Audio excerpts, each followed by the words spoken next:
Budget में मरुनगरी बीकानेर के लोगों की मिलीजुली प्रतिक्रिया रही है। लोगों ने बजट पर अपनी अलग अलग राय रखी। चार्टर्ड अकाउंटेंट से लेकर गृहिणी, महिलाएं, व्यवसायी, युवा और छात्रों से वन टीवी के संवाददाता के सिंह ने उनकी राय जानी।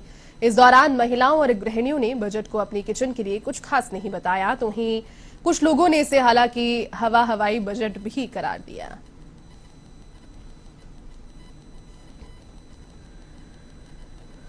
केंद्रीय बजट का इंतजार था और केंद्रीय बजट आने के साथ ही मरुनगरी बीकानेर के लोगों को क्या मिला, क्या सोचना है बीकानेर के लोगों का, हम बात करते हैं। हमारे साथ तमाम लोग मौजूद हैं, देख सकते हैं आप।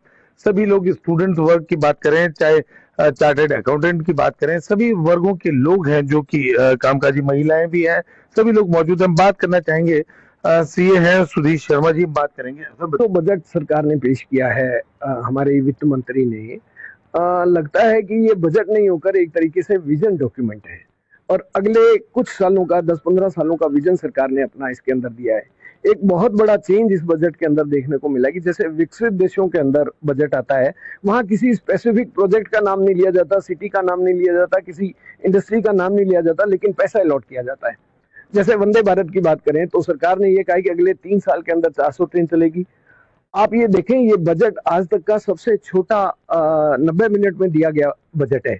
इसका रीजन इसके पीछे ये है कि अगर सरकार चाहती तो उन 300-400 ट्रेनों के बारे में कहां से ले, दिल्ली से बीकानेर चलेगी, दिल्ली से जयपुर चलेगी, दिल्ली से गुवाहाटी चलेगी, ऐसा करके सरकार चाहती तो तकरीबन आधा पौना घंटा निकाल सकती थी। इन्होंने टाइम इसके अंदर बिल्कुल वेस्ट नहीं किया।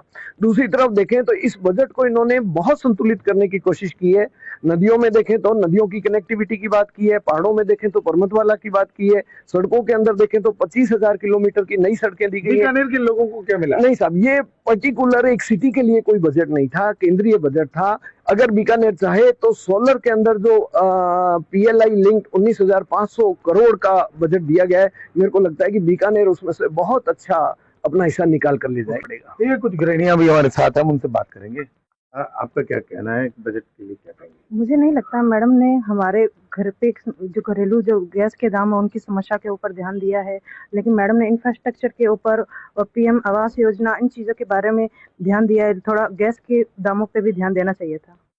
कुछ उम्मीद थी? हमें उम्मीद थी, क्योंकि दाम बहुत ऊंची से तेजी से बढ़ रहे हैं, लेकिन उसकी कुछ कटौती नहीं की गई है। आप बताएं।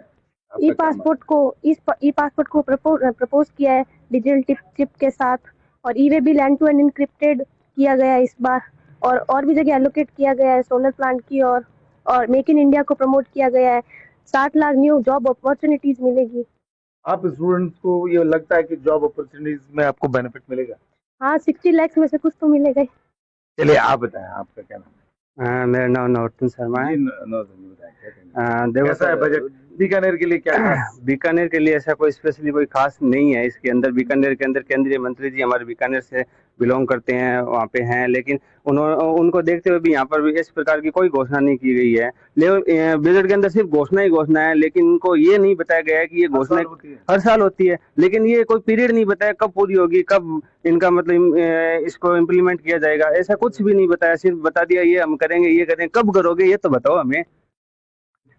जी सर, जी मैं जैसे बीकानेर से बिलोंग करता हूँ, केंद्रीय मंत्री हमारे यहाँ से हैं और कहा जा रहा था ये उम्मीदों का बजट है, तो हमें भी बहुत सारी उम्मीदें हमारे केंद्रीय मंत्री से लगी थी, सरकार से लगी थी, निर्मला सीतारमन जी से लगी थी, और जैसा नाम था वैसे ही उन्होंने किया। हमें फिर से एक उम्मीद दी कि अगले बजट में क्या पता कुछ हमारे लिए अच्छा करे। बीकानेर के लिए पर्टिकुलर कुछ भी नहीं दिया गया है।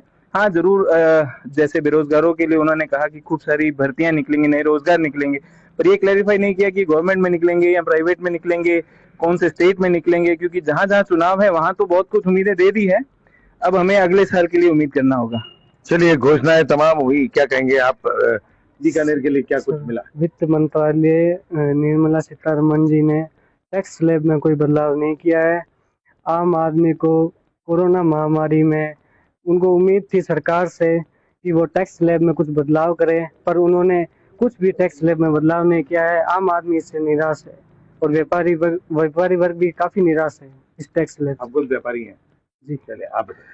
निर्मला सीतारमन जी ने स्टार्टअप इंडिया को 1 साल और दिया है और 5G कनेक्टिविटी के लिए ऑफर किया है कि 2022-23 में 5G कनेक्ट, जिससे गांव और शहर जुड़ेंगे। गांव में फाइबर कनेक्टिविटी का ऑप्शन दिया है, जिससे हो सकता है कि युवा और जो स्टार्टअप क्रिएटिव पर्सन है वो आगे आए और अपना क्रिएटिव दिखाकर कुछ कर सके, इंटरनेट और नेटवर्क के थ्रू अपना काम कहीं से भी कर सके, वर्चुअली कहीं से भी कर सके। अगर क्या नेट की स्थिति है कि प्रॉपरली हर विलेज में तक पहुंचा हुआ है नेट? भारत बीएसएनएल तो कहीं भी बीएसएनएल नहीं है, बीएसएनएल अभी भी 2G पे चल रहा है और उस पे काम जो कि सरकारी है, परंतु प्राइवेट काम पर है, और हम एक्सपेक्ट करेंगे कि बीएसएनएल भी इतना आगे जाए कि काम कर सके। तो काफी समय से हो रहा है एक्सपेक्ट तो इसलिए बीएसएनएल अपने प्राइवेट से कॉन्ट्रैक्ट कर रहा है और आगे भी करेगा। हम सर अभी गांव और रूरल एरियाज तक ऑप्टिकल फाइबर बिछाने के 2025 तक के वादे हैं। अगर वो बिछ जाते हैं तो डेवलपमेंट में वो बहुत ज़्यादा फायदेमंद रहेंगे। और अगर जैसे अभी इलेक्ट्रिक व्हीकल्स के लिए बैटरी स्वैपिंग स्टेशन खोले जाएंगे और इलेक्ट्रिक स्टेशन पर्यटन की दृष्टि से अगर देखें तो कुछ नहीं जी। वैसे अगर बैटरी स्वैपिंग स्टेशन खुलेंगे तो वो क्लाइमेट के लिए बेटर ही रहेंगे, क्योंकि पेट्रोल का थोड़ा यूजेज कम रहेगा, फिर वैसे बेटर रहेगा क्लाइमेट। पेट्रोल में कुछ होना था, उसमें कोई उम्मीद? जी, पेट्रोल के दाम तो अभी बहुत ज्यादा बढ़ गए हैं, उनके लिए उनको बोलना चाहिए था कि जल्दी खत्म हुए, पर अभी ऐसा कुछ भी नहीं। ये बीकानेर के लोगों से आज हमने बातचीत की और जानने की कोशिश की कि बीकानेर के लोग क्या सोचते हैं केंद्रीय बजट के बारे में। उम्मीदों भरा बजट था, उम्मीद ये थी, इंतजार था कि आज उम्मीदें पूरी होगी, लेकिन ऐसा कुछ नहीं होता दिखा। मिक्स कहा जा सकता है यहाँ के लोगों की राय। के सिंह, A1 टीवी, बीकानेर।